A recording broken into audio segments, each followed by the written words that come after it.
నమస్తే. Welcome to Andhraprabha. నేను మనస్విని. ఒక మంచి పనిని ఉద్దేశించి చేసే ఏ శ్రమ అయినా వృధా పోదు.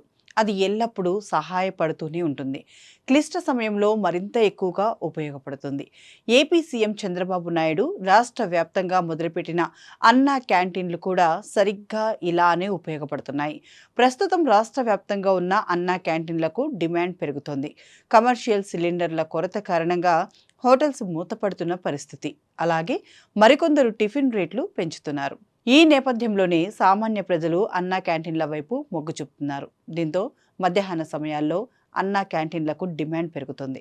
మరోవైపు అన్నా క్యాంటీన్ల ద్వారా ₹5కే భోజనం అందిస్తున్నందువల్ల తక్కువలో కడుపు నిండా భోజనం చేయడానికి వీలవుతోంది. ప్రపంచమే ఒక కుగ్రామంగా మారిన సమయంలో ఎక్కడో జరిగే ఘటన మరెక్కడో జరిగే ఘటనకు కారణమవుతుంది. ఇప్పుడు పశ్చిమాసియాలో యుద్ధం నెలకొన్నందువల్ల మన దేశంలో ఎల్పీజీ సరఫరాపై ఈ ప్రభావం పడింది. ఫలితంగా వాణిజ్య గ్యాస్ సిలిండర్ల కొరత తలెత్తింది. దీంతో వ్యాపారాలు నడపలేక చిన్న చిన్న హోటల్స్ మూతపడే పరిస్థితి. ఇంకొంతమంది హోటల్ నిర్వాహకులు టిఫిన్ రేట్లు పెంచేస్తున్నారు. ఈ నేపథ్యంలోనే ఏపీలో అన్నా క్యాంటీన్లకు డిమాండ్ పెరుగుతోంది. పేదలు, కార్మికులకు తక్కువ రేటుకే 3 పూటల నాణ్యమైన, రుచికరమైన భోజనం అందించాలనే ఉద్దేశంతో ఏపీ ప్రభుత్వం అన్నా క్యాంటీన్లు ఏర్పాటు చేసింది. తక్కువ ధరకే నాణ్యమైన భోజనం అందించడంతో చాలామంది అన్నా క్యాంటీన్లలో భోజనాలు చేస్తున్నారు. తాజాగా హోటల్స్ మూతపడుతూ ఉండటం, రేట్ల పెరుగుదల నేపథ్యంలో అన్నా క్యాంటీన్లకు వెళ్తున్న వారి సంఖ్య క్రమంగా పెరుగుతోంది. గతంలో ఒక అన్నా క్యాంటీన్ ద్వారా 500 మందికి భోజనాలు అందించాలనుకుంటే ప్రస్తుతం ఆ సంఖ్య 650 నుంచి 700 వరకు పెరిగింది. దీంతో అన్నా క్యాంటీన్లలో వడ్డించే ఆహార పదార్థాలు కూడా త్వరగా అయిపోతున్నట్లు నిర్వాహకులు చెప్తున్నారు.